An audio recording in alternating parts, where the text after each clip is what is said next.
It's Atheist Day, and I thought it would be the perfect time to talk about when I realized I was an atheist, when I decided to come out, and things that have helped me along the way. Growing up a Pentecostal Christian, I never thought I would be a non-believer, but look at me now. I grew up in a small town, and I wasn't allowed to have friends who weren't Christian, and I also wasn't allowed to listen to music or watch movies or anything really that was considered secular. I also attended a Lutheran school during elementary and also middle school, even though I wasn't Lutheran, and when I was 18, that's when I went to a Christian college. And when I came back from that college, it took me a few years to realize I no longer believed. I remember going through this searching period. I visited bookstores and also my local library, and I was looking at all of the religions outside of Christianity. And in my mid-20s, I was wondering which one was actually true. During this time, my husband started listening to this podcast where atheists were calling in to talk to atheists, and I found those conversations startling. I remember trying to block out what I was hearing or trying to ignore what I was hearing in the background just because everything that was being talked about was going against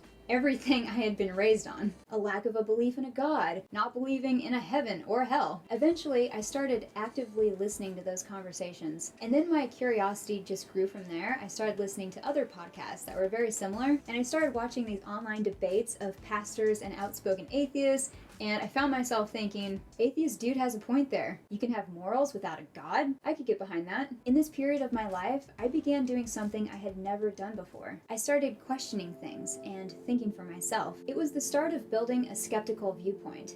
I could recognize bad ideas and throw them out. And a quote comes to mind from Christopher Hitchens: "Take the risk of thinking for yourself. Much more happiness, truth, beauty, and wisdom will come to you that way." When you grow up being indoctrinated, you don't know how to think for yourself. You're not taught to think critically or how to. You're spoon-fed a specific religion, and that religion becomes all that you know. And if you were to go against that religion, you would be thrown into hellfire, the pit of eternal torture and damnation. You'll lose relationships, and depending on which religion your family comes from, you could lose your life. In my late 20s, I started rereading the Bible for myself, and that's when I had this aha moment. It was more like a shock. The only way I know how to describe the feeling, it was very similar to the feeling of when you first learn someone you love has just died. Just that shock and horror, and that sense of nothing being real. All of that. I remember being completely stunned, reading my Bible that I had had since I was a small child, and just staring at the words in this, for lack of better phrasing, disbelief. I thought, whoa, I grew up advocating this book. People think this is actually true? And even if it was, people think the Christian God is the good guy?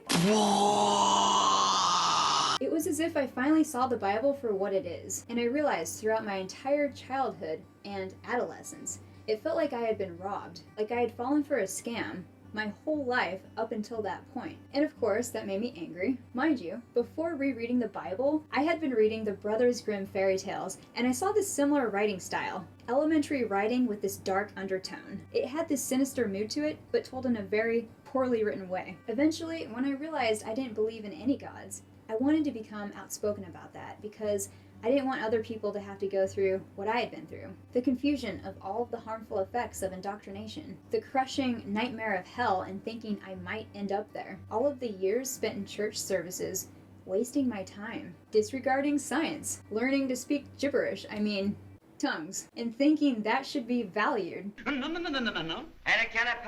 Honing in on imaginary spiritual gifts when I could have been doing something much more interesting and useful. Praying and praying and praying and hoping God would hear my prayers and hoping he would respond. Also hoping I would eventually be good enough for God, and then realizing I never could. When you discover something that has helped you, you want to share it. For me, it was a better life, a better way of living. Because as much as I wanted to believe, I truly wanted to believe in an afterlife, I realized this is it. This is the only life I know of having, and I want to take advantage of that by living my best life possible, and helping people is a part of that. And quoting Carl Sagan, "For me, it is far better to grasp the universe as it really is than to persist in delusion, however satisfying and reassuring." If you are an atheist and you're in a safe place where you can come out, I encourage you to do so. One, for your benefit alone. You start reinventing your life, and you decide the meaning in it, and that's empowering. Also, when I realized I was a closeted atheist, I realized I couldn't hold that secret in for too long. Something about keeping that a secret felt like lying. It started to become heavy, and it was crushing me. It was just coming out. 2, For other people who might hear your story, it really does help people. Your story with your voice is powerful and helpful. It impacts people, and it helps others see things can get better. It might get worse before it gets better, but eventually, things start to shift. If it is safe for you to tell people that you're an atheist, again, I encourage you to do so.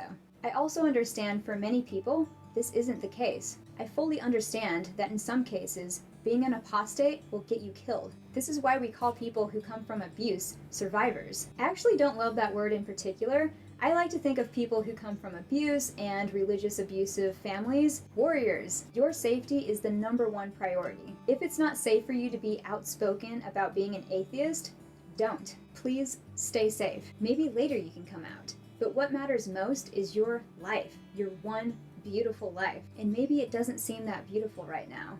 Maybe you're in a very hard place. I like to think of being hopeful for the future, and that things can get better, and you deserve that. You deserve your best life, and for the people you love and care about, and possible relationships in the future you don't even have yet. If you're someone who needs help, there are resources. Recovering from Religion, Ex-Muslims of North America, Free Hearts, Free Minds, and more. All of them will be linked down below, as well as helpful podcasts, other YouTubers' channels, books, and so much more. We're all in this together. Happy Atheist Day.